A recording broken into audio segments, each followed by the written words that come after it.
Bienvenidos a Cinefoto Latino. Antes de empezar este programa queremos agradecer a nuestros queridos patrocinadores. Arri, quien nos quiso apoyar desde hace mucho tiempo, y Sais, quien no dudó en hacerlo también.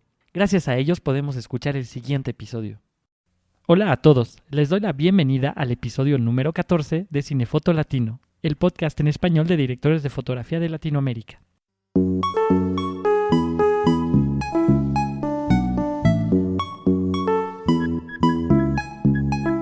Nuevo año, nueva temporada, nuevo nombre. Sí, decidimos cambiar el nombre de este podcast a algo más corto, Cinefoto Latino. Así estaban nuestras redes sociales, así que ya deben de conocer ese nombre. Primero que nada les quiero agradecer por todos los mensajes que nos han enviado. Nos tuvimos que tomar un pequeño descanso porque es mucho trabajo.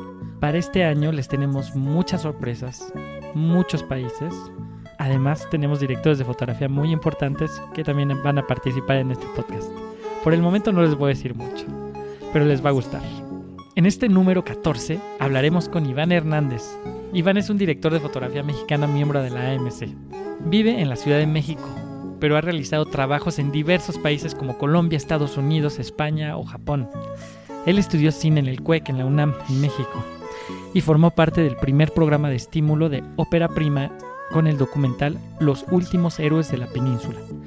Ha participado en una decena de largometrajes, los cuales han sido acreedores a diversos premios, tanto en festivales nacionales como internacionales. Su carrera corre entre el cine, la publicidad, la fotografía subacuática y la televisión.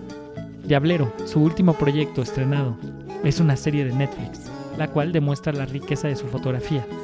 Bueno, antes de empezar a platicar con Iván, les quiero recordar como siempre que visiten la página de este podcast para que puedan ver el material visual de lo que vamos platicando. Por cierto, la página también cambió, ahora es más fácil, cinefotolatino.com. Les pedimos también que no olviden seguir nuestras redes sociales, es muy importante para nosotros. En Instagram, Facebook, Twitter y YouTube estamos como Cinefoto Latino. No duden en enviarnos sus comentarios, mensajes o las preguntas que tengan después de escuchar este podcast. Siempre las vamos a tratar de responder. Hola Iván, ¿cómo estás? Muy bien, muy bien, la verdad, muy contento de estar aquí y la verdad se siente padre estar como en aras de formar parte de este proyecto del podcast, que es genial. Gracias. ¿Cómo empezó tu interés por la dirección de fotografía? Creo que mi interés por la dirección de fotografía empieza, o al menos como que yo sentí que había una luz ahí, como una... ¿sabes? Como alerta, un color rojo que me llamaba. Como a mi adolescencia. Yo tengo un tío que, bueno, es como mi carnal tío, hermano, que estudiaba en el CUEC en aquellos tiempos y yo de morrito, como que yo veía que iban o sea, un día a la casa era así, ¿sabes? Como en el barrio y no sé qué, y como todo era un desastre organizado y de pronto dicen, vamos a pintar la casa. Y yo, bueno, ¿pero por qué? Entonces llegan así unas cámaras y ponen un dolly ahí súper hechizo y tal, y entonces como que empiezan a filmar. Y yo me llamé no sé, como que, ¿qué es esto?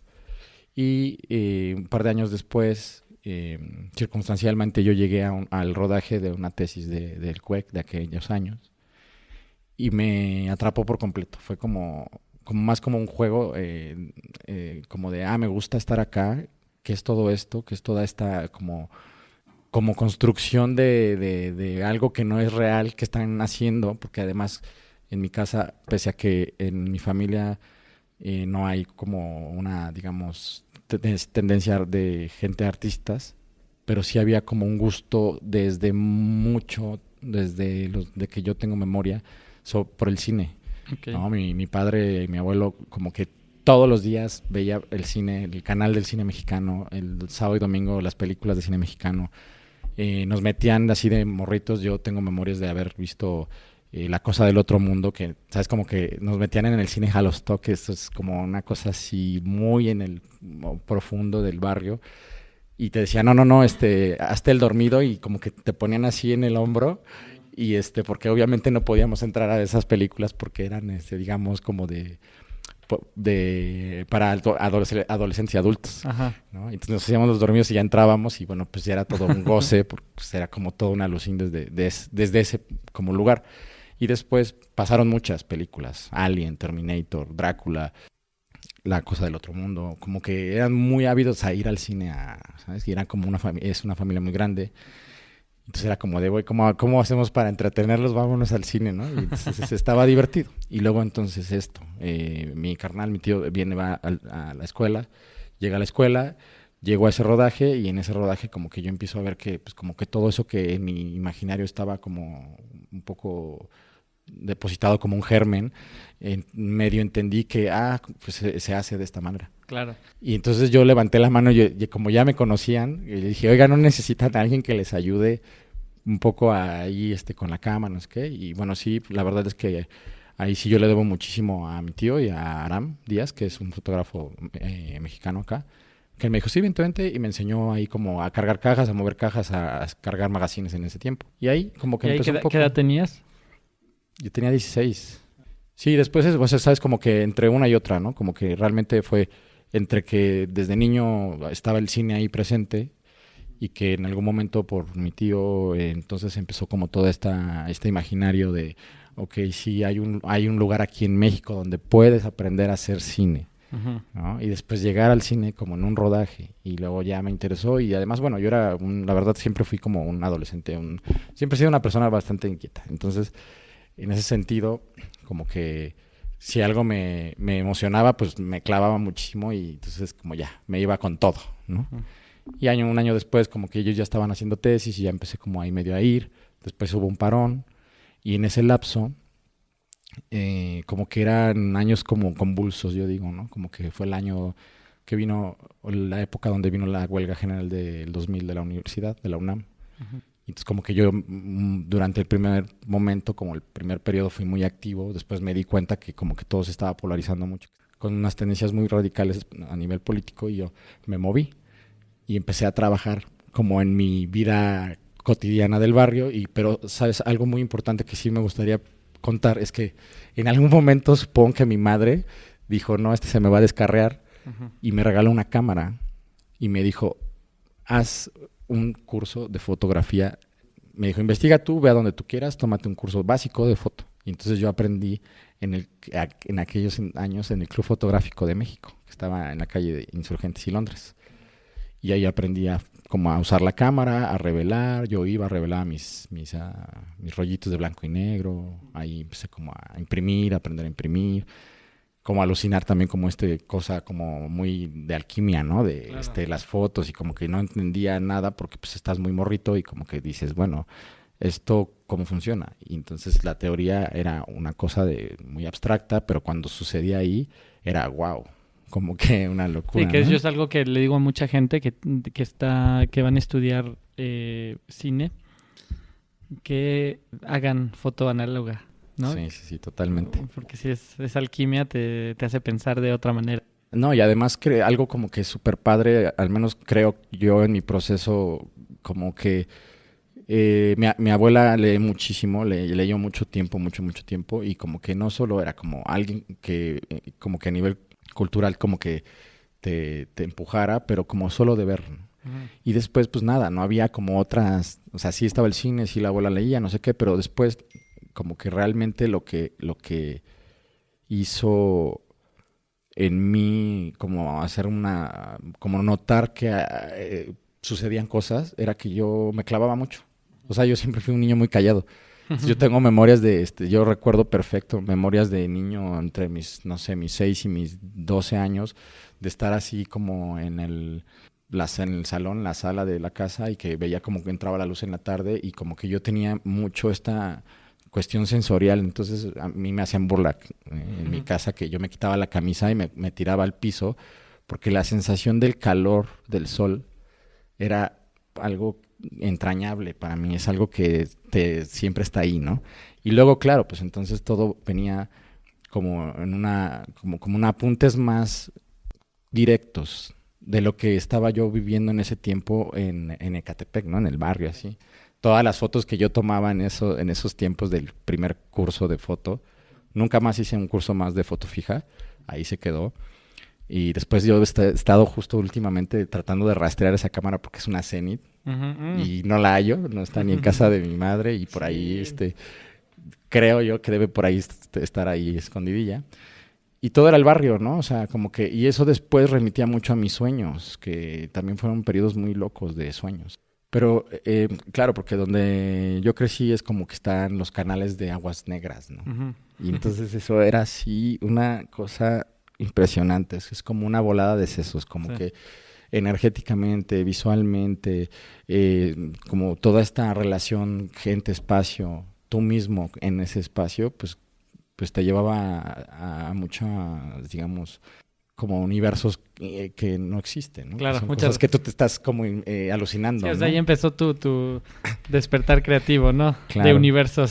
Sí, y luego la última, creo que antes de como que decidir yo que iba a empezar a hacer como, o sea, que yo quería ser director de fotografía o que yo tenía que hacer una escuela de cine, es que en la escuela en el CCH, en el Colegio de Ciencias y Humanidades que yo estudié, yo recuerdo que tuve una clase increíble, que yo le agradezco así total, que era en el segundo año, o sea, era un relajo, era un desastre, a mí me encantaba mucho los deportes, patinar, no sé qué, y como andar mucho en la calle.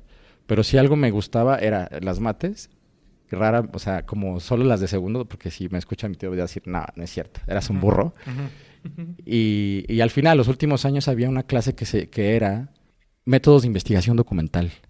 Y entonces en ese tiempo, como que, y yo recuerdo perfecto que había una tarea que tenías que hacer como un proyecto, y se me ocurrió hacer un cortometraje que también está por ahí perdidillo, en donde tenía que hacer como una reflexión sobre el lugar en el que yo vivía, en Ecatepec. Ah, mira. Entonces, claro, nos inventamos ahí, yo no sabía nada de realización y de dirección de fotos, y así como que mi tío me ayudó un montón y me dijo, bueno, tráete a tus amigos, que éramos repunks, así. Y fuimos justo a uno de esos bordos de donde están las aguas negras y ahí hicimos un video con una super VHS y bueno, hicimos el corto. Pero como que siempre era como una cosa muy de entusiasmo del cine, la foto y ¿no? Como un poco crear como estos universos que pues, tú de pronto te imaginas y ves que sí se puede, ¿no? Claro. Como que... Y luego, ¿cómo decidiste entrar al CUEC ahora en México? Pues fue igual, circunstancial. Estábamos con la huelga y tal, estaba en el 2000. Y entonces yo ya había dejado todo eso, había dejado los rodajes. Ya había hecho yo una primera asistencia de fotografía en una película que se llama Redención. Pero yo dejé todo eso y de pronto como que en el ir y venir, yo empecé a trabajar. Yo era panadero de barrio, así como de oficio de panadero de barrio. Y entonces como que yo dije, no, esto no es para mí. Yo tengo que ir a un lugar mejor. Y como que siempre era, híjole, no, ya hasta aquí. Quiero algo más, quiero ir más allá, no sé qué. Conocí a unos manes que venían de Puerto Rico a hacer unos conciertos y terminé trabajando con ellos para hacerles fotos como corresponsal de eventos musicales en México para la revista en Puerto Rico, una revista que se llama Noctámbulo.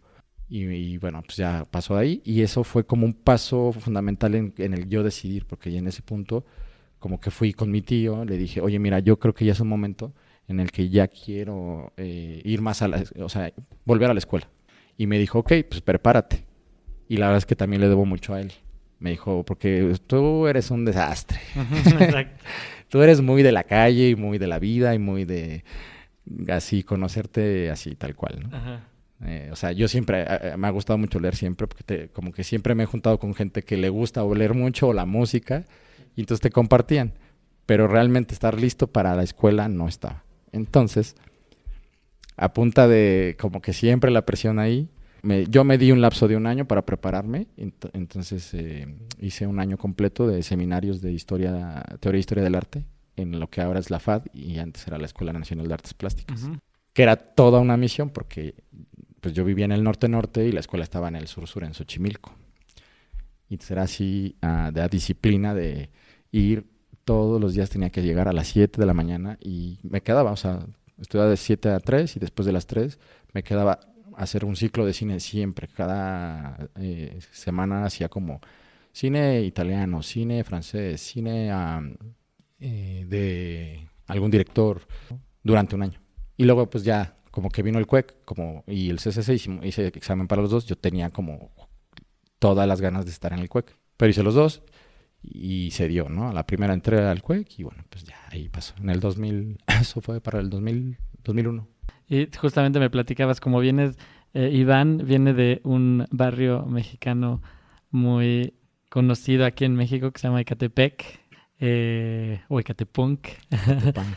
en las afueras de México, en el norte de México. Y entonces ayer me contaba que el trayecto para llegar a las 7 de la mañana, que te tenías que levantar y salir. Sí, era toda una aventura.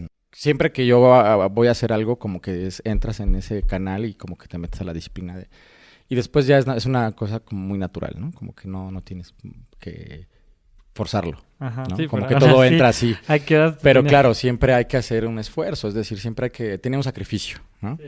Yo vivía realmente lejos, o sea, digamos que es como la periferia de la ciudad, en el norte, y entonces yo tenía que estar 4:30 fuera de casa, subir a un transporte, llegar al primer tren que salía de una línea, cruzar a otra línea, correr más de la mitad de esa línea hasta la terminal Atravesar la ajá, ciudad. atravesar la ciudad y de ahí tomar otro bus para llegar a la escuela de artes plásticas antes de las 7 de la mañana a tomar clase. Y entonces tomaba clase de 7 a 3 de la tarde. Y luego ya Y luego lo del cine y tal. ¿No? Bueno, ahí sí querías entrar. Sí. Muy bien. Sí, la verdad muy divertido. ¿Cuál fue tu primer trabajo profesional como director de fotografía? Yo creo que es la ópera prima, la primera edición de ópera prima del CUEC, que fue en 2007. Filmamos Los últimos héroes de la península. Pues ya tenía como un sueldo, digamos que yo ya tenía el cargo de dirección de fotografía en una película. Yo tenía que ser, digamos que el responsable desde la preparación, investigación, el desarrollo del proyecto hasta las últimas consecuencias de postproducción y bueno, pues... ¿Y en qué momento entonces tú, no sé si en este trabajo o después, en qué momento dijiste ya soy director de fotografía? Uy, no, es que eso es muy difícil, como plantearlo tal cual, es como yo vivo de hacer dirección de fotografía, pero como... O sea, ¿en qué momento dijiste, bueno, sí, ya esto ya no es solo un hobby, es Pues como... no, yo creo que nunca. De hecho, desde la escuela, algo que fue muy gracioso es que yo entré en una generación de 15 personas y de esas 15 éramos a lo mejor 6 el primer año que queríamos ir a dirección de foto. Y luego en el segundo año, pues el primer y el segundo año pues, es como, digamos, un tronco común y entonces tú diriges y tú fotografías y haces sonido y todo, ¿no? Y el segundo año haces un poco lo mismo. Yo después de pronto, la verdad me arrepentí un poco, pero en el segundo año, recién entrando, yo les hablé con, así tal cual, primer día, reunión con el secretario académico, con toda la clase, abiertamente declaré que mi intención era solo hacer dirección de fotografía. Y entonces como que todo el mundo dijo, no, sí, muy bien, él la tiene muy clara, tal, y así sucedió. Después como que pasó el tiempo y obviamente yo hice un proyecto, desarrollé un proyecto que no dirigí, es decir, escribí un guión, hice toda mi carpeta de producción, toda mi carpeta de diseño, pero hasta ahí yo había como propuesto quedar. Hice un casting, tenía todo para filmarlo, digamos, ¿no? Uh-huh. Pero yo le cedí ese espacio de filmación como de director a uno que realmente quisiera dirigir, claro, ¿no? uh-huh. Y bueno, en el camino, pues cuando justo me platicas que cuál es la primera, digamos, proyecto profesional que hice como director de fotografía, yo tenía que tener los créditos limpios de la escuela porque pues, era el proyecto de ópera prima y yo debía la materia de actuación y realización de segundo año. Ajá. Porque justo como que, bueno, el querido Juan Mora y Miguel Ángel Rivero dijeron, no, tú tienes que hacerlo. Y bueno, dije, no, ya, o sea, como, señores, ya es demasiado tarde, hagamos algo porque yo ya tengo que filmar, ya habíamos ganado el proyecto, ya estábamos desarrollando el proyecto, ya llevamos meses trabajando sobre el proyecto. Y bueno, fue ya un poco eso. Yo creo que donde realmente yo dije, ok, esto es lo mío, capaz sí como en segundo año de la escuela. Y luego durante toda la vida, 2003 al día de hoy, como que afortunadamente yo no, ¿sabes? Como que yo me veo ahí siempre. Es claro. Algo que es parte de mí. Claro. Como que no... Sí, te entiendo. Bueno, vamos a entrar en el corazón de esta plática. En este podcast vamos a hablar de dos obras muy diferentes. Vamos a hablar primero de una serie de Netflix que se llama Diablero, temporada 1 y temporada 2, y de una película muy hermosa que se llama Ayer Maravilla Fui, que es una película más intimista, más chiquita en relación a Diablero, que es una producción más grande. Vamos a hablar más a fondo primero de Diablero. Quería preguntarte cómo fue el trabajo en Diablero. ¿Cómo fue el trabajo primero de pre. ¿Cómo fue el trabajo con la producción? Y sobre todo, como hay tantos efectos especiales, ¿cómo fue tu trabajo justamente con la postproducción? Ya hemos hablado en este podcast de el trabajo en series, que es un trabajo donde a veces el director de fotografía no puede estar tan implicado en la postproducción por tiempos y todo eso. Digamos que yo a Diablero llegué cuando ya existía todo un libro hecho, un libro completo de diseño de producción, hecho por Bárbara Enríquez y por Alex García. Uh-huh. Y bueno, o sea, digamos que detalle, ¿no? Pues de pronto pasan meses, y cuando ya estoy yo, lo que hacía, que hace muy bien, que lo hace de manera muy inteligente el director, es como tú preséntame algo. Uh-huh. Y después como que lo junta al diseño que ya tenían hecho de producción, ¿no? Un poco como para vibrarnos, claro, ¿no? Como para empatar como los canales, ¿no? Como estábamos concibiendo este universo diablero sin que yo viera algo y de eso yo me fundara, claro, ¿no? Entonces yo llegué en noviembre del 2018, 17. ¿Te mandaron un guión de toda la temporada? No, o si no, te mandan, haz de cuenta, como una especie como de Biblia, como de, uh-huh, mira, aquí va a suceder todo esto, como episodio por episodio, uh-huh, y listo, ¿no? Como una especie de, sí, un desglose de personajes, qué personajes existen.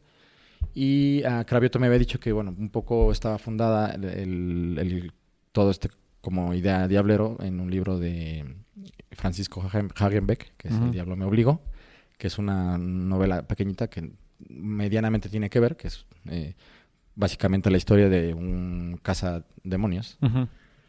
Pero bueno, eran como digamos, las pistas. Cuando yo ya llegué, que ya tenía yo ya la responsabilidad de la dirección de fotografía de Diablero, ya que había leído esto, empecé a trabajar en conceptos formales y de color. A mí me parecía que tenía que ser como una serie con mucho color, pero que no, digamos, no rayara como en el clásico color de los, no sé, como del periodo no sé, de los 2000, ¿no? Como de estas películas de violencia o estas películas de barrio, ¿no? Como que teníamos que encontrar conceptos incluso alegóricos. O sea, no tenían que ser caricaturas, pero sí como que cosas grotescas, sin llegar a ser, digamos, como violentas. Y el primer acercamiento que hice fue a partir de las pinturas de Daniel Esama, que, bueno, a Daniel lo habíamos conocido un par de años antes haciendo una serie de documentales y yo me aluciné por completo de escuchar el proceso creativo de Daniel Esama y de ver la obra así en persona. Y de ahí para adelante, ¿no? Como empezar como a deshebrar como por piezas, ¿no? Ya tomar cada pieza del rompecabezas como por personajes, ¿no? Uh-huh. Es decir, todo digamos, núcleo familiar de Elvis Infante, Queta Infante, y la relación que tenía como periférica con el indio, con Mamá Chabela, uh-huh, con el padre Ventura, Nancy, y bueno, entonces como que era crear toda una paleta de color, y yo lo que normalmente hago es como hacerlo, y una paleta que tiene que ver como cuestiones más, me parece a mí, sensoriales, y normalmente siempre hay como un descarte, uh-huh, ¿no? Entonces la primera temporada era como descarte el verde, no existe el verde en la temporada, ¿no? Cosa que en la segunda muere el azul y viene el verde, ¿no? Y por conceptos, ¿no? Por conceptos de hecho, color. Yo noté un cambio justamente entre la primera temporada y la segunda temporada. No vamos a spoilear nada. Rápidamente, porque no hemos hablado. Diablero es la historia de un diablero en esta ciudad llena de demonios. Nuestro personaje principal, Elvis Infante, es un cazademonios que va a hacer como exorcismos de cierta manera para cazar demonios y entregárselos a una persona que es el indio, que le tiene digamos que ellos tienen una deuda. Tienen una deuda. Y entonces, aunque al principio puede parecer, digamos, como una serie de terror, que sí tiene mucho de cine como de género, uh-huh, pero yo la veo más como una aventura, es una historia es una aventura. Entonces lo entretenido en este mundo de demonios, de ángeles, hay pues bastante comedia, pero sobre todo muchas aventuras. Entonces, yo noté una diferencia grande entre la primera y la segunda temporada. En la segunda veo mucho más color, o sea, para mí es una temporada mucho más colorida, ¿no?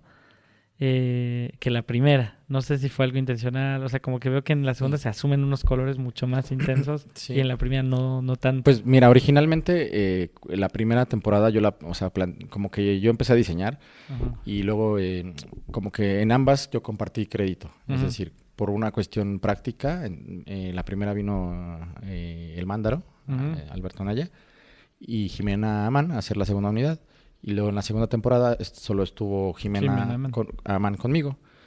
Digamos como que ya arrancando, se plantea como el primer acercamiento visual y sobre la marcha ya vino el Mándaro y como que él tenía a cargo ciertos episodios y a él ya como con la libertad creativa, con la base, a hacer su aportación, que eso me parece que está genial porque hay un Claro. diálogo muy padre.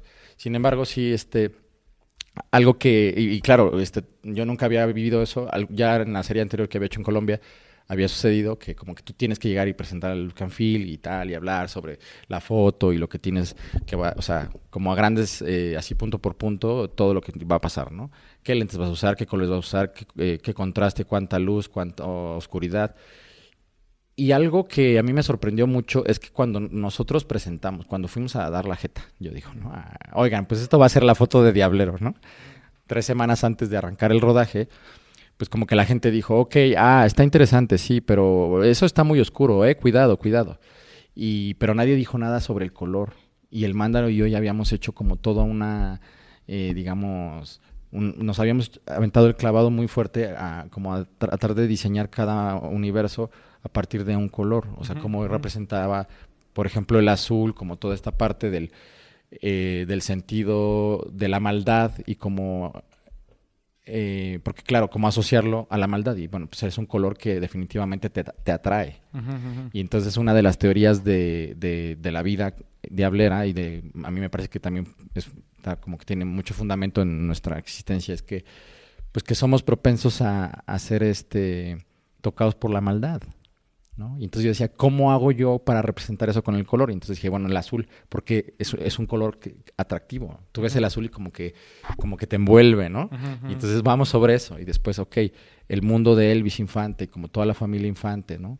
Ok, vamos a hacerlo todo como sobre colores más energéticos, ¿no? El color amarillo, el color naranja, ocre. Quitamos el verde por completo, he dicho. Y luego, bueno, Mamá Chabela, como que ahí, que es toda esta diablera que quiere como transformar el mundo con esta suerte de rito demoníaco, diabólico con los niños, como que tenía como otra, digamos, impostadas ciertas como, o marcadas ciertas tendencias más sobre la luz y el mismo color, Claro. como más cándido, ¿no? Decía el Mándaro, ¿no? Que tiene que ser como algo que no se sienta violento, pero que en el fondo estén sucediendo cosas muy violentas, ¿no? Y bueno, bueno, el indio, que era mucho más color, rojos, así como un poquito más como energéticos, ¿no? Claro. Por ahí está toda esta idea que es increíble, todo el diseño del domo donde se hacen las peleas de los demonios y tal. Y bueno, entonces fotografiamos todo, quedó. Todo fue una gran aventura, el asunto, vínculo con la corrección de color y vínculo con el estudio de efectos visuales, porque el estudio, digamos, estaba en Barcelona y bueno, el color se hizo en Deluxe en Madrid. Okay. ¿Quién fue el colorista? El colorista es Chema Alba, que es un tipo increíblemente genial. La verdad es que es de las personas que últimamente yo como que le he aprendido mucho y como que ha habido una retroalimentación muy padre porque desde que estábamos preparando yo le mandé toda mi carpeta, toda, y él me así tal cual escribía y mira, sí, perfecto, ¿no? Increíble, tal, ya veo. Se hizo todo como el workflow, ¿no? Como el flujo de trabajo, cómo iba a ser, cómo iba a llegar el material. Y cuando yo llegué, yo recuerdo perfecto que yo llegué a Deluxe Madrid y yo le llevé el libro de Daniel Lezama porque era como nuestra guía fundamental, ¿no? Y entonces como que lo vio y dijo, no, increíble y tal. Y como que ya había, ya estaba todo apuntalado ahí. No había mucho que moverle tampoco porque pues ya estaba, ¿no? Y eso fue, de eso a lo que voy es que marcamos todo el color del primer episodio, se mandó a Netflix para que dieran el visto bueno y de pronto Netflix dice, oigan, está muy pop, está demasiado colorido y está muy luminoso, bájenle. Y yo, ¿cómo? Pero si a mí me dijeron que no. Pero claro, ya está todo marcado, ¿sabes? Como si es una luz, es luz y contraste, ¿no? No hay, ¿sabes? Como que donde hay oscuridad no le puedes poner luz, ¿me explico? Claro. Se rehizo y básicamente lo que hicimos fue bajar un poco más los niveles de, como todo el arranque y los niveles de color. Ok.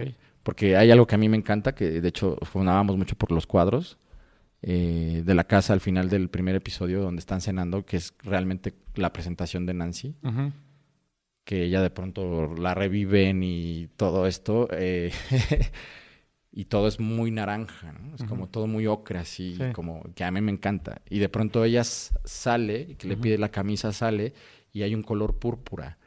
Y era como, ¿por qué está el púrpura? Bueno, porque ella de alguna manera está asociada con los demonios. Y así. Pero era, no, está demasiado, pues bájele, ¿no? Está demasiado, bájele. Y ahora, en la segunda temporada, claro, como que ya, digamos, como que tú ya vas más armado, ¿sabes? O sea, me volvieron a llamar así como de, oye, queremos que estés tú de vuelta. Como ves, estaría muy padre que nos acompañes en la segunda temporada. Y dije, perfecto, vamos con toda. Como que ahora los espacios, todos se relacionan, pero como que era replantear todo de vuelta, ¿no? El mundo de Elvis seguía siendo el mismo, pero en la segunda temporada hay un declive. Claro. O sea, había que transformar ese color y el resto son espacios y colores nuevos. Y entonces yo decidí ir por el color. con todo y como que ya hubo, digamos que, libertad creativa en ese sentido. ¿Cómo, de algo que no hablamos, cómo fue tu colaboración con la postproducción? O sea, justamente en términos de todos los efectos especiales que hay en la película, tanto como los ojos, la piel, todo. O sea, ¿cómo fue entre maquillaje, prostéticos y eso, y efectos especiales y la fotografía? Ok, bueno, si quieres te cuento rápido la primera experiencia con la temporada 1.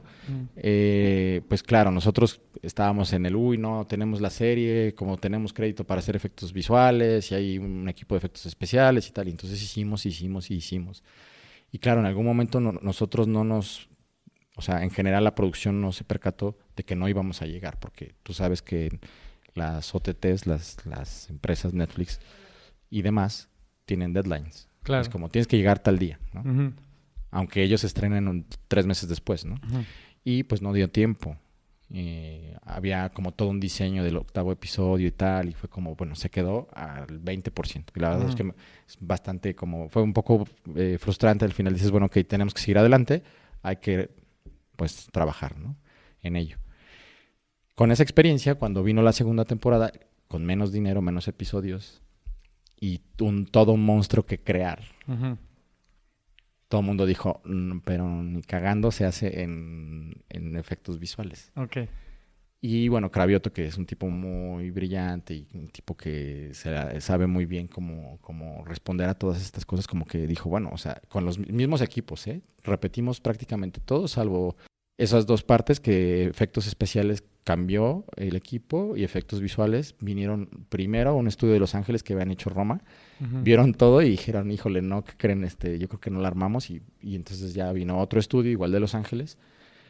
Pero claro, te ayuda, o sea, tienes dinero, tienes créditos, hay poco tiempo, pero eso es como de pronto lo que yo digo, que a veces tienes que aprovechar de las carencias para sacar adelante, para que funcionen, ¿no? Todo funciona.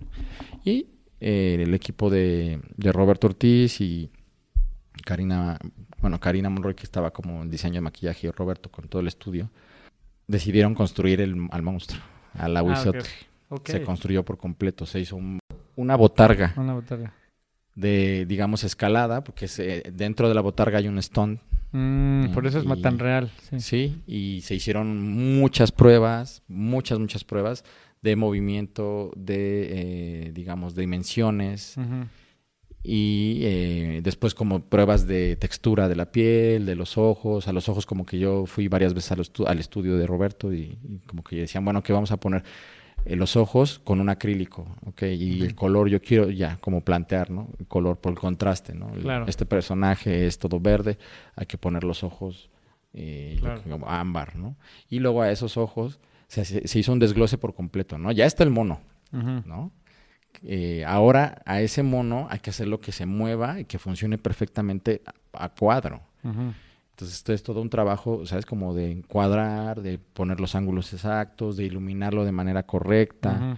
Ujú. Y después, casi todo, o sea, prácticamente solo tuvimos un día de llamado en un foro para hacer, no sé, como tareas específicas de movimiento contra un green screen. Ok. El resto se hizo in situ Mira, en las está que se quedó muy locaciones. bien, ¿eh? Y había eso, el monstruo, o sea, y pobre, era un stunt y haz de cuenta como como el segundo, Ujú. que era como, no me gusta decir como el suplente, pero como cuando ya era que ya se cansaba mucho o que eran escenas sencillas, entonces entraba otro stunt. Órale, buenísimo. Pero bueno, sí era una tarea. Y justamente, hablando de la primera temporada, tu trabajo junto con todo eso, pero ya filmando, ¿cómo fue? O sea, decías, en este momento va a salir esto, entonces tengo que encuadrar así. Ya. En la primera temporada, también es otra de las cosas que aprendimos es, el estudio está en Barcelona, ¿no? Cada tanto se iban rotando los supervisores de efectos. Ujú. Entonces, nunca estuvo el mismo supervisor durante todo el rodaje. Ujú. En las juntas igual era un poco más complejo porque pues era todo por internet. Ajá.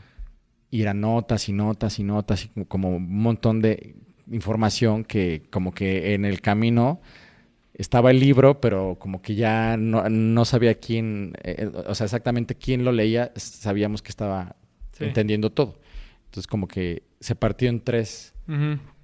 Había tres supervisores, lo cual me pareció como, de pronto, como fallos más como o sea, son cosas que tienes que aprender en el camino. Y en la segunda temporada solo había un supervisor todo el rodaje, ¿no?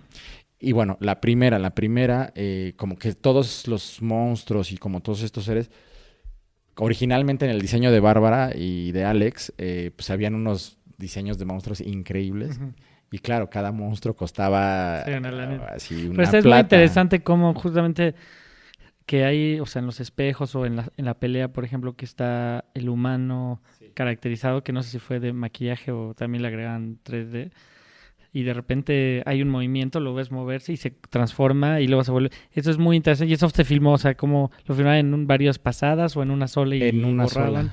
Y borraban y le agregaban el... Sí, de hecho eso fue como de los highlights, digamos, ¿no? De la temporada, el episodio 2, donde como que está el domo y la gente se mete el demonio y como que pelean. Ajá. Y todo digamos, personaje real, ser humano, estaba caracterizado por el equipo de Roberto y Karina. Nosotros estudiamos digamos, con la gente, los supervisores de efectos visuales, cuál era la mejor manera de hacer que en los pases, porque claro, es como toda una coordinación entre los stunts Uh-huh. y la gente de cámara y la gente de efectos visuales, Uh-huh. ¿no? Entonces ellos decían, no pongan nada, hagan unos acrílicos Uh-huh. y como también más por el concepto, que como que la gente cuando cruzan esos acrílicos entonces se vuelven o sea, como que unas ventanas donde puedes ver realmente los demonios. Claro. Todos fueron assets, todo está hecho en la computadora, son CGI, claro. todo. Y eso fue como nuestra gran lección, porque dijimos, no se vuelve a hacer. Hay que hacerlo real. Hagan uno solo. Exacto. Haz uno y hazlo bien. Exactamente. ¿No? Y entonces, claro, fue realmente gozoso. Ya, pues, te mostraré fotos y es como increíble, como pues, toda esta idea del concepto de un monstruo al que todo mundo le teme, ¿no? Claro, es claro. genial. Pues nos vas a compartir eso para la página. Sí, totalmente. De acuerdo. Y me gustaría saber cómo iluminaste. ¿Cuál fue tu esquema de iluminación en general? Si tenías como tu kit de luces ya, ¿sabes? O ibas viendo según la locación, o con qué te gusta iluminar, y si con lo que te gusta iluminar, iluminaste Diablero. Cada proyecto se hace con cosas especiales, ¿no? Es decir, cada un proyecto tiene una particularidad. Cuando yo empecé ya a trabajar en cuestiones como prácticas técnicas de la serie, empecé a trabajar con el gaffer, con Javier Enríquez, y yo le dije, bueno, mira, es que hay mucho color y tal, y entonces a mí me gustaría utilizar SkyPanel, ¿no? Y entonces Javi me dijo, Bueno, ¿qué te parece si... Que Javier, pues, es un tipo Ujú. como muy... O sea, te cuestiona, ¿no? Ujú. Le mostré el libro, la carpeta, todo lo que llevaba avanzado y le dije, yo quiero Sky Panel porque tenemos color y tal. Y me dijo, ¿pero para qué? Si esto que me estás mostrando, esto solo es pintar con luz, estos son... O sea, esto tenemos que hacerlo con luces que se puedan trabajar, que se puedan Ujú. cortar, ¿no? Ujú. Entonces hicimos todo un paquete. Básicamente, y de hecho hicimos mucho más HMI, tuxteno y LEDs de, ¿sabes? Como los tapetes para la practicidad, Ujú. Ujú. de todos los tamaños, para la primera temporada. Y luego en la segunda temporada volvimos, hay más tuxtenos, mucho Ujú. más tuxteno, HMI mucho menos. Y ahí ya usamos como, digamos, herramienta de rellenos Ujú. muy trabajadas. Las luces, tubos, astras. Sí. Y, Súper y trabajadas, ¿sabes? Como que les, así, con unas, le mandé a hacer mangas y les... Porque claro, tú prendes eso y se va por todos se va lados. por tus lados, ¿no? Claro. Y Ah, y eh, sabes otra cosa dime, también que a dime. mí me encantan, Sí. me encantan los licos. Ah, los licos. Siempre, los licos es de de Sí. la luz de batalla. Esas son las luces de La batalla, que se sí, te... la verdad, sí. Y tú, para para Diablero, ¿iluminaste mucho o hay poca iluminación? ¿Cuál es Pues cómo sientes que fue? Mm, es que justo, bueno, en la primera era muy de fuentes grandes, Ujú. sí, por los espacios. Claro. Y por Incluso está el afuera. bar del Indio, bueno, el bar del Indio, perdón, lo del Domo del Indio, tal, esto como el búnker, es un espacio muy grande, ¿no? Entonces lo que hacíamos es poner fuegos y como luces que de pronto más como prácticas, ¿no? Ajá, claro. Y de resto la casa igual era como muy práctico. Incluso hicimos un día por noche completo, ¿no? Toda la Órale. primera temporada, en unas cañadas que decíamos, no, es que va a ser imposible. Y todo eso se hizo de día, en unas cañadas, y lo que hacíamos es iluminar con HMIs a alto contraste. Ah, HMIs alto contraste para en luego en el... postproducción. No, pues sí, claro, Sí, le bajaron. bajábamos Ah, mira, ¿ese en qué episodio y fue? en el 2, que es cuando la niña está como perdida en el bosque y tal. Ah, claro, claro. Ujú. Te quería preguntar, ¿cómo fue la colaboración para trabajar en la primera temporada con Alberto, con Mándaro, y en la segunda con Jimena Amán? ¿Cómo trabajaste con ellos? ¿Qué piensas que te aportaron o que aportaron a la serie? Porque hicieron los dos un trabajo Sí, muy padrísimo, bueno, sí. hay que felicitar eso. Con el Mándaro y con Jimena. Pues la primera temporada lo hicimos los tres, realmente. Ajá. Jimena entró como ya un poquito, la verdad fue ahí un poco tarde porque y no tuvo mucha retroalimentación, como que fue un poco ahí abandonadilla la segunda unidad, pero igual hizo cosas muy, muy interesantes. La neta es que Jimena es una gran fotógrafa, yo la Ujú. admiro Ujú. un chingo. Y el Mándaro y yo, pues como que ya íbamos así como trabajo con cada uno con su director, ¿no? O Claro. sea, Cravioto y yo, que pues Cravioto era como bueno, es el showrunner y el encargado de la serie, y Rigoberto Castañeda con el Mándaro. Entonces como que ya estaba la base, ¿no? Esta es como, haz de cuenta, como la receta va a ser color azul, amarillo, ocre, no hay verde, y tú libertad total, ¿no? O sea, es decir, si tú crees que necesitas poner alguna cuestión extra de más como en asuntos de luz y de atmósferas, como abierto, ¿no? Ok. Totalmente, carta abierta, ¿no?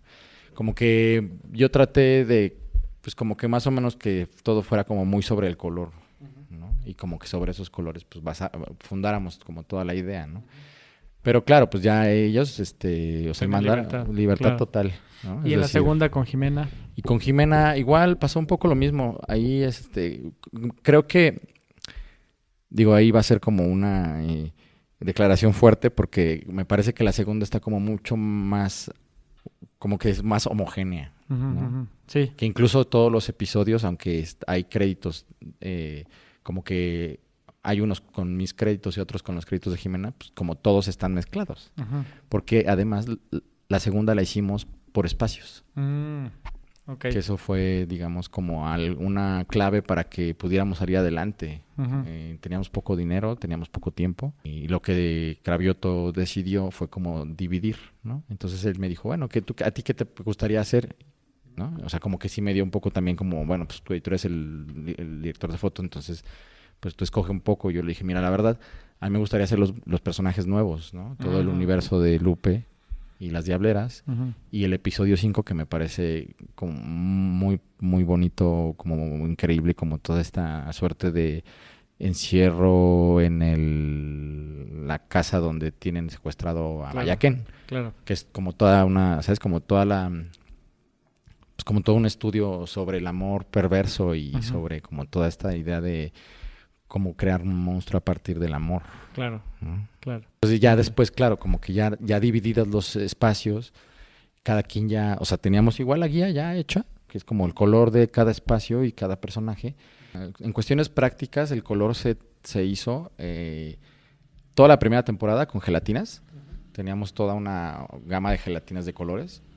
Y la segunda temporada teníamos la misma gama de colores y usábamos los asteras para hacer, ya te digo, como solo en algunos puntos ciertos, digamos, marcar o hacer fondos, ¿no?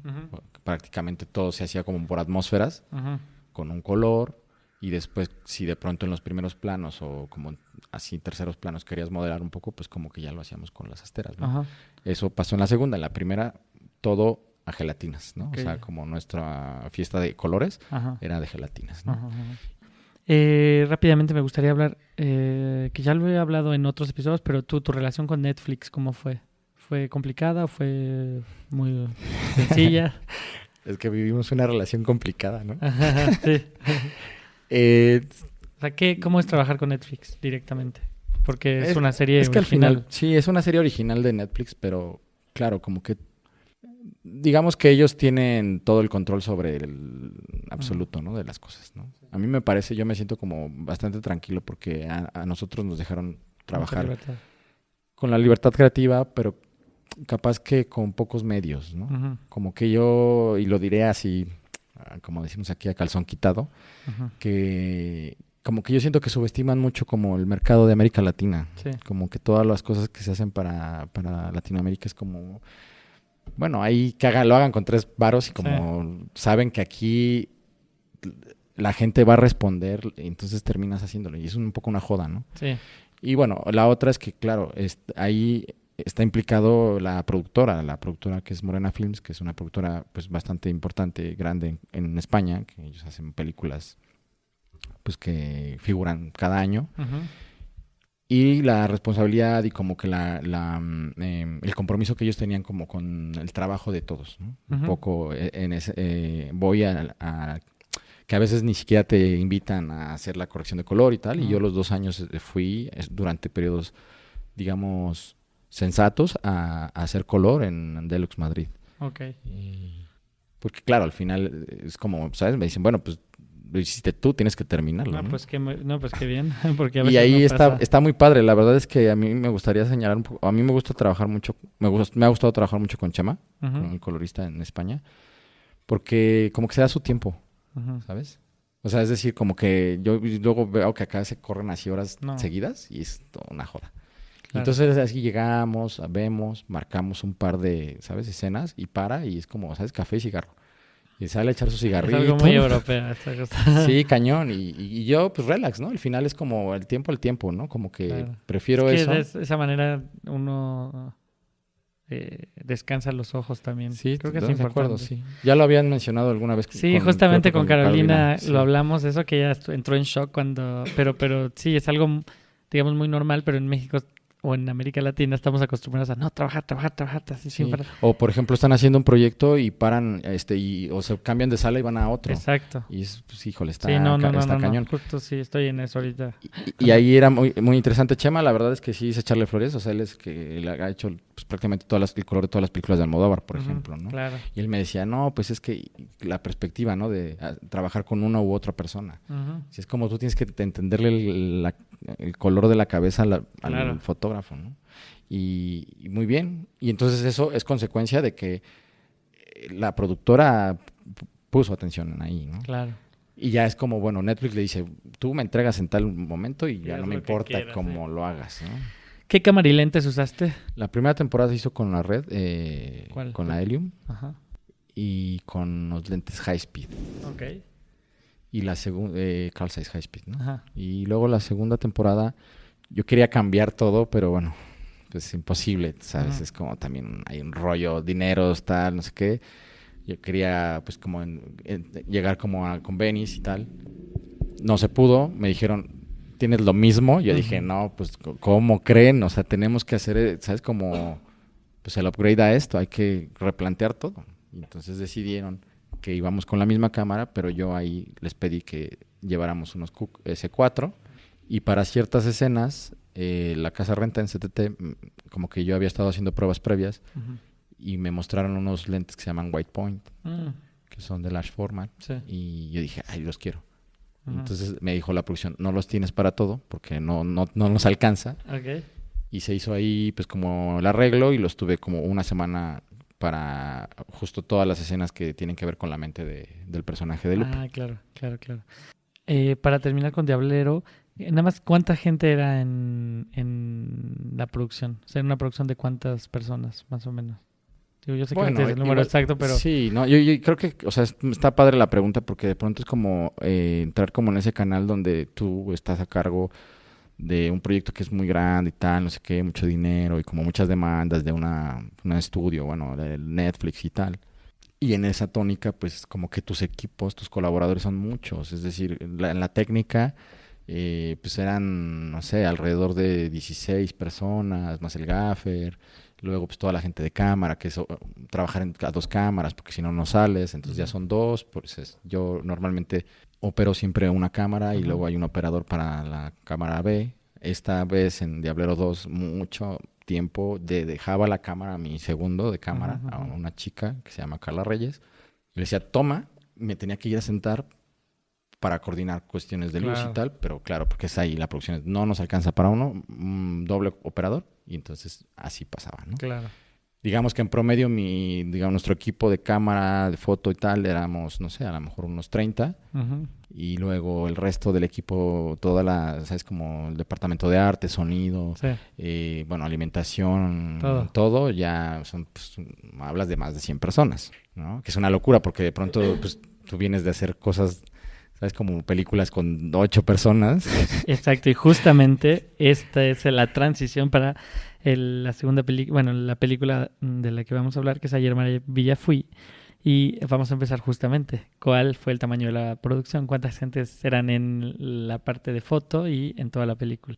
Ah, ok, no, bueno, pues, es que ayer Maravilla fui es como todo un ejercicio personal. Ujú. De Ok. hecho, es bastante personal como desde la parte de la reflexión del director y mía Ujú, sobre el tiempo que estábamos viviendo y ujú, el espacio que contiene la historia, ¿no? Incluso la película está hecha en una casa donde yo vivía en algún momento y muchas cosas suceden cercanos al barrio donde Gabriel Mariño vivió. vivió en su adolescencia y bueno, en su etapa como de juventud.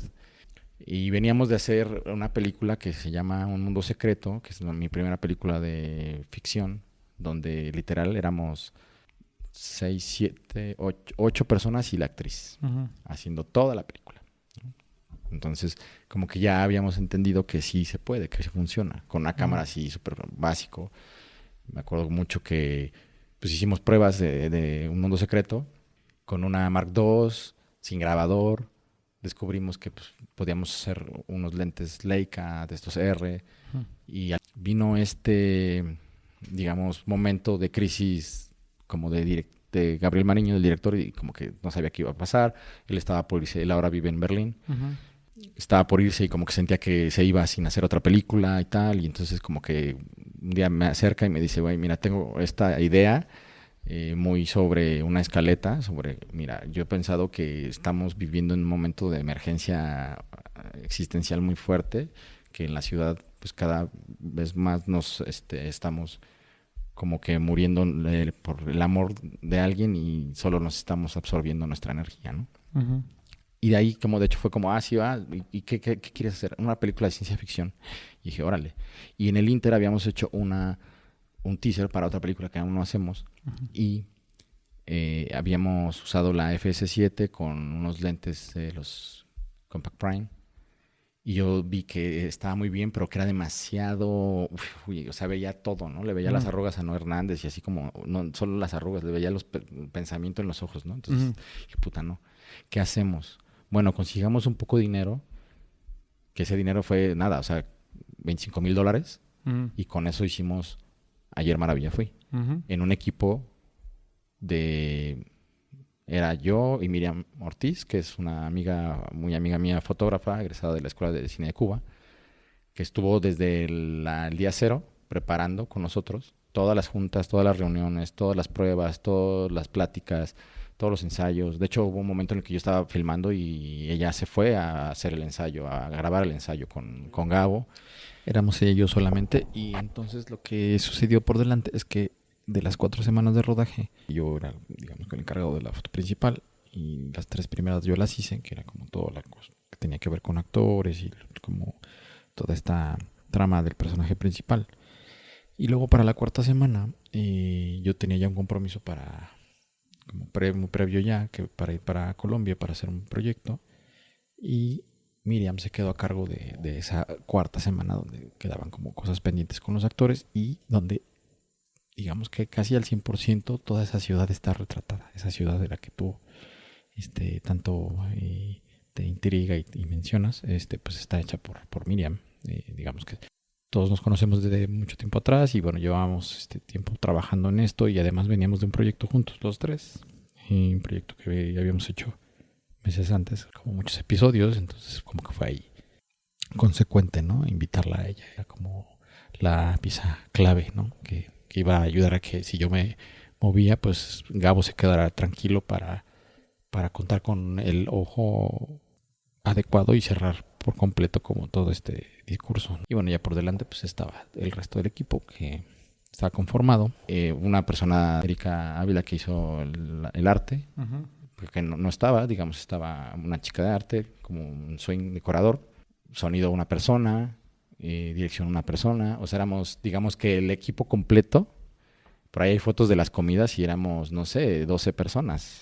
Y con eso salió en 4 semanas la película. Y la verdad es que es increíble, o sea, como que te acerca mucho, como esta idea de, o sea, tener no solo, o sea, si tienes todo, no es la respuesta a que las cosas estén bien. Como que a mí me parece que es importante y desde el principio de los tiempos, o sea, como de mis ahí vagas experiencias de la foto fija, que pues más bien como que te tienes que parar a observar, ¿no? Observar y decir, bueno, ok, y toda la película, las 2 películas están hechas con solo luz natural, con luces prácticas, con 0 luces cinematográficas, no hay ni un solo tripié, porque además Gabo desde el principio me dijo, oye, mira, te tengo como una propuesta, reto, y a ver qué dices, ¿no? A ver qué te parece.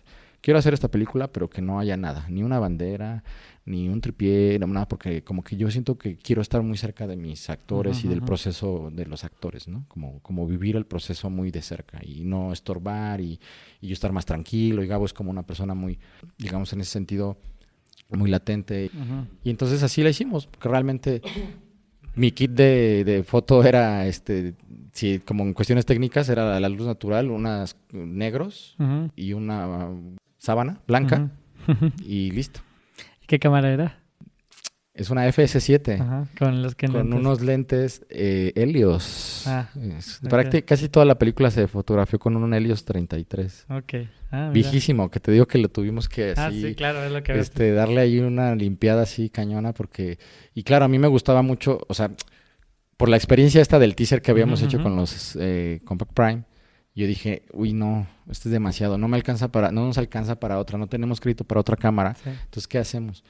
Y eso 2016, sí. Bueno, repetimos lentes y yo dije, no, es que a mí, como que yo siempre he tratado de que cada película moverle algo, ¿no? Como que replantearme algo, ¿no? Claro. Y yo dije, bueno, esta cámara está muy buena. Y ahí entró de vuelta Bambú con Carlos Rossini y mi Altuna, que pues como que ponían el equipo. Le rentamos la cámara.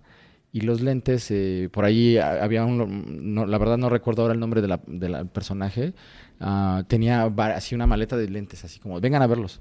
Que él era amigo del señor que pues, dio la lana. Es dueño de una editorial. Y entonces él tenía un amigo que a su vez tenía una maleta de lentes, así como un cineasta de esas, como, ya sabes, como experimentales y tal. Puso la maleta y dijo, traigan sus cámaras y revisen. Entonces yo llevé mi Mark III, y así con un adaptador, y él tenía adaptadores para Canon. Y empecé a tomar fotos y yo era así como, esto es una locura, ¿no?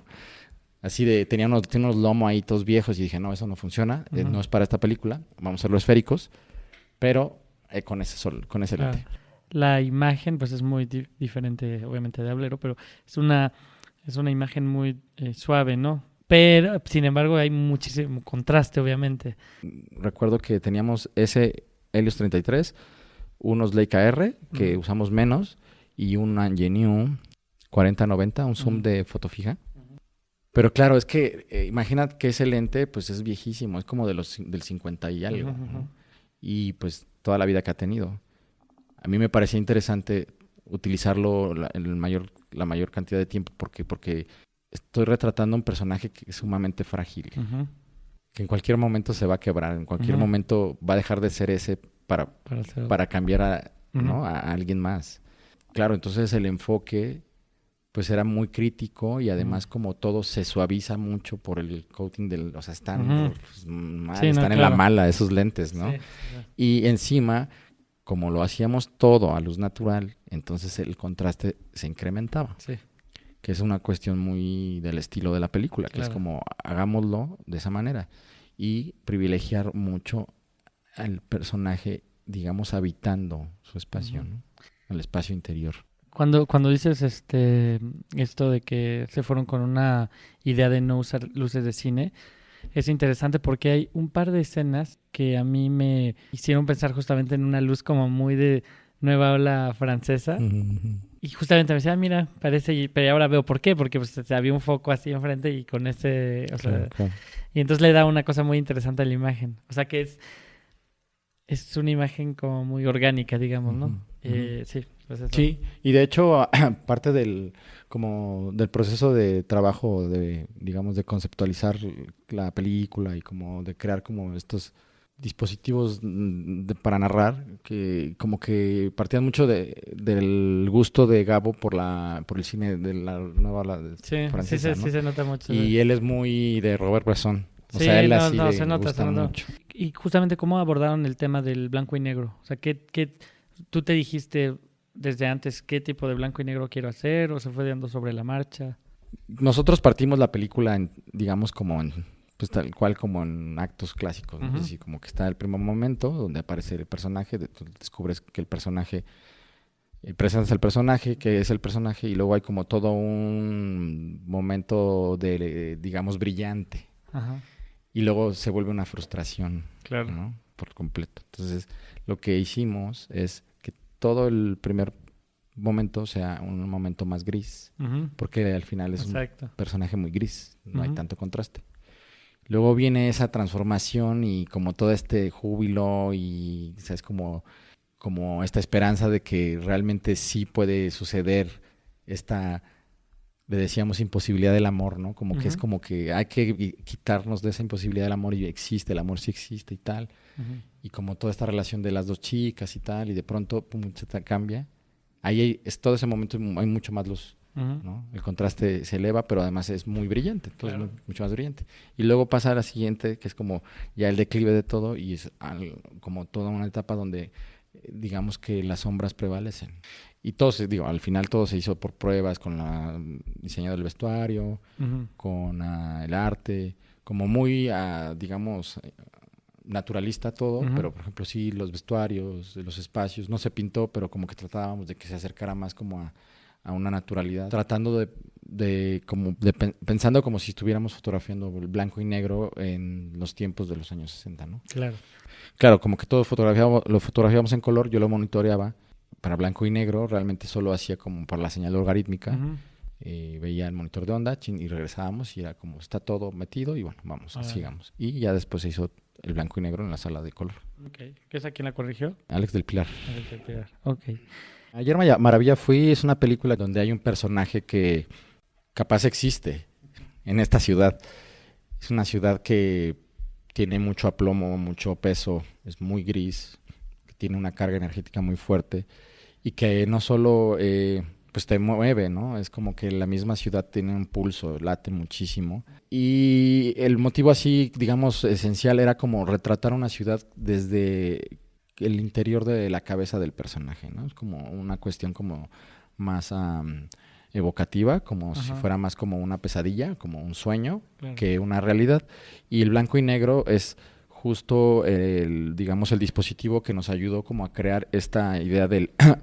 Si nosotros pensamos en una ciudad, yo vengo también como de un proceso muy pues de trabajar así en esas fotos y como mi formación también ha sido como muy del fotoperiodismo. Entonces como que era eso, ¿no? Hacer una ciudad que reflejara la mente del personaje, pero que a su vez tuviera como un dejo muy, muy documental, Claro. ¿no? Si tuvieras que definir en una palabra cómo es el personaje de la ciudad en Diablero y cómo es en Ayer Maravilla Fui, ¿cuál sería? O sea, si lo tuvieras que sintetizar, y esto lo digo porque creo que cuando uno como director de fotografía hace una reflexión de cómo fotografiar algo. Me voy a atrever a decir que Ayer Maravilla Fui, la ciudad es como un mal sueño. Ok. Y en Diablero la ciudad es como un contenedor de sorpresas. Ok. Muy bien. Creo que sí, exactamente. Antes de pasar a nuestra última pregunta, quería preguntar si tienes alguna anécdota interesante sobre Diablero y sobre Ayer Maravilla Fui. De Ayer Maravilla Fui, sí, la tengo presente y incluso estaría padrísimo que la vean porque un día nosotros cerrábamos toda la ventana de la casa, la sellábamos por completo y nos quedaban unas fugas en la parte superior digamos, del dintel de las ventanas. Uh-huh. Y entonces subíamos, Miriam y yo, y pegábamos aluminio. Uh-huh. De pronto, 1 de la tarde, luz plena, en verano, había tanta intensidad de luz en la calle Uh-huh. que toda esa luz se proyectaba a través de las ventanas, de los vidrios de las ventanas, y hacían una imagen, un estenopo, era como un estenopo en el techo de la casa. Y de hecho inventamos un plano y decidimos, bueno, al final Gabo decidió usarlo en el montaje. Mira qué interesante. Y fue muy chistoso porque estabas pues, ahí grabando y no sé qué, y de pronto fue como... No, como que todo el mundo está clavado ahí, con el actor, con lo que está sucediendo, y de pronto es como que alguien voltea y digo, miren, se ve la... ¿no? Pero increíble, o sea, tal cual se veía todo ahí como, claro, ¿sabes? Sí, Como en estenopo, padrísimo. Árale. Y de Diablero. Esa fue una gran anécdota, sí. Y de Diablero. En la primera temporada, ¿te acuerdas que hay una rata que le ponen ahí sí, claro. Es un tester de demonios, ¿no? Sí. Y fue genial hacerlo, porque eso fue el único objeto endemoniado que era real. Uh-huh. Entonces tenía la rata y había como muchas ratas de muchos tamaños, ¿no? Entonces era súper divertido pues estar ahí como, ¿sabes? O sea, traigan la rata de los 40 centímetros para hacer el plano, el close-up de la rata. Claro, ¿no? que de hecho eso luego me hizo pensar en algunas películas de los 80, justamente, Sí, donde veías totalmente. los monos. Totalmente, sí. Que José es muy de eso también, de las películas viejitas. Bueno. Es que claro, es que Diablero es como pues es como, ¿sabes? Como algo más como... Fue como toda una aventura, ¿no? Claro. Realmente, ¿no? Es tomártelo muy en serio porque al final claro, es un proyecto menos, muy preparado. Preparado y tal. Y sí, lo disfruté muchísimo. La verdad, hacer Diablero me ha encantado, o sea, siempre lo diré. Y colaborar con todos los equipos. A mí algo que yo me quedo para siempre es, obviamente, trabajar con Bárbara Enríquez, con Alex García, con Roberto Ortiz, con Karina Monroy, claro, pues obviamente con Cravioto, ¿no? Que pues al final somos recómplices desde la escuela, ¿no?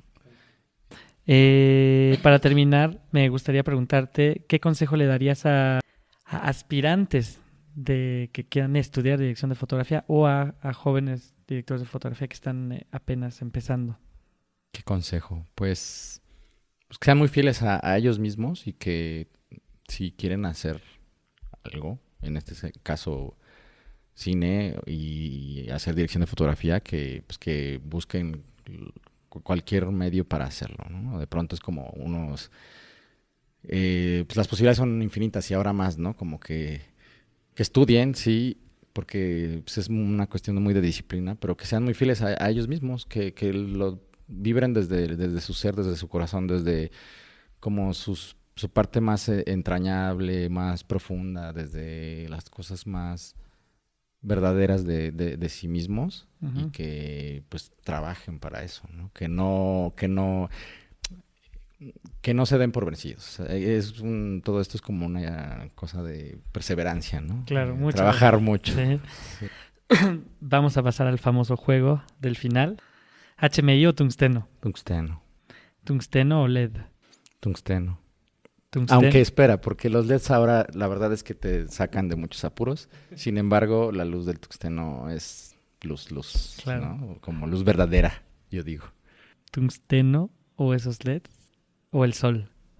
No, el sol, siempre el sol. ¿Cámara fija o en mano? Híjole, eso es difícil. Como que uno no se puede poner esos como cinturones de castidad, ¿no? Como que depende mucho. A mí me gusta mucho como esta idea de tenerla al hombro y hacer muy orgánico, como con la cámara. Me ha pasado mucho en los proyectos que he hecho, pero la cámara fija, cuando te planteas el cuadro, es que es sumamente importante. Claro. Sí. Ayer Maravilla fui todos plano fijo. ¿Telefoto o angular? No, yo diría lente 40 por ahí, sí, como lentes de visión medio, más como cercana a la nuestra. Muy sí. bien. ¿Óptica nueva o óptica vieja? Depende del proyecto. Yo la verdad es que todo el tiempo he cambiado, como que mi experiencia en las películas ha sido como de pronto lentes viejos desde la primera. Incluso la primera la hicimos con lentes de Super 16, en high speed.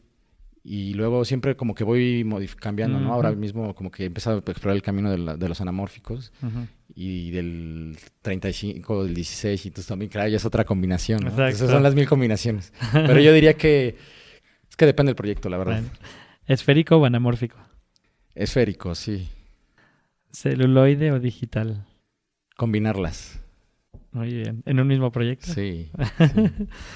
Con todo ahí, sí. ¿1.3 o 5.6? Uy, no, es que ninguna de las dos. La verdad es que yo estoy más por el i2.8. Como que luego, de pronto yo digo, es que trabajar en 1.3 en la parte más estresada, o hay estos nuevos Vantage 1, que son así, es como, puta, no, pasan cosas y bueno, si funciona, perfecto. Pero normalmente por ahí 2.8. Y luego 5.6 ya es como, ya no tiene dimensión las cosas, claro, ¿no? ¿Lente con filtro o lente sin filtro? Sin filtro. ¿Nada más le muevo una cosita de luz y ya estamos? ¿O necesito media hora? Y yo les digo, mira esto, y les muevo una cosita y ya estamos listos. ¿Una cámara o 2 cámaras? Claro, es que para las películas normalmente yo diría que una, ¿sabes? O sea, ya en los proyectos que de pronto te demanda por la narrativa es 2. Y aprender a trabajar con 2 también me parece que es muy importante, muy ¿no? Importante, como una tarea, un trabajo de oficio, claro, ¿no? Pero sí, definitivo, perdón, una cámara sí, siempre, ¿no? Como en este asunto narrar, claro, para las películas, sí, una cámara. ¿Nueva ola francesa o nuevo Hollywood? No, la nueva ola francesa. ¿Color o blanco y negro? Ahora mismo color, sí. ¿Raúl Coutard o Vilmos Zsigmond? Híjole, Vilmos, la verdad, por la nostalgia. Vilmos, nosotros tuvimos la oportunidad de tener el masterclass en Hungría y Vilmos fue nuestro maestro y fue genial. ¿Néstor Almendros o Gordon Willis? Gordon. Sí, es mucho más darky. Sí, exacto. darks. Sí. Pues muchas gracias, Iván. Gracias por compartir con nosotros. No, al contrario, la verdad es que está genial ser parte de este proyecto que está maravilloso. Gracias. Muchas gracias. Nos vemos pronto. Esas fueron las palabras de Iván Hernández. Esperamos que les haya gustado.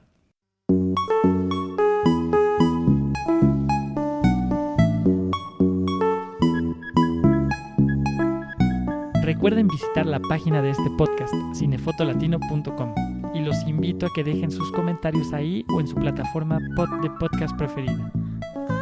No olviden abonarse a Cinefoto Latino para que reciban una notificación cada vez que un nuevo episodio esté disponible. Este podcast es una producción independiente con el apoyo de la AMC. La edición y mezcla fue realizada por Kenia Carrión. Agradezco el apoyo de Milton Barrera, que siempre nos ayuda mucho en las redes sociales, y quiero darle la bienvenida a un nuevo integrante en el equipo de Cinefoto Latino, a Roberto Chávez, que nos va a ayudar también con la edición de podcast. La música es una obra de My Single List y se llama The Moon, que pueden encontrar en SoundCloud. y de la cual dejaremos un link también en nuestra página web. Una vez más les agradezco habernos escuchado y me da mucho gusto empezar otro año con ustedes. Nos vemos en el próximo episodio.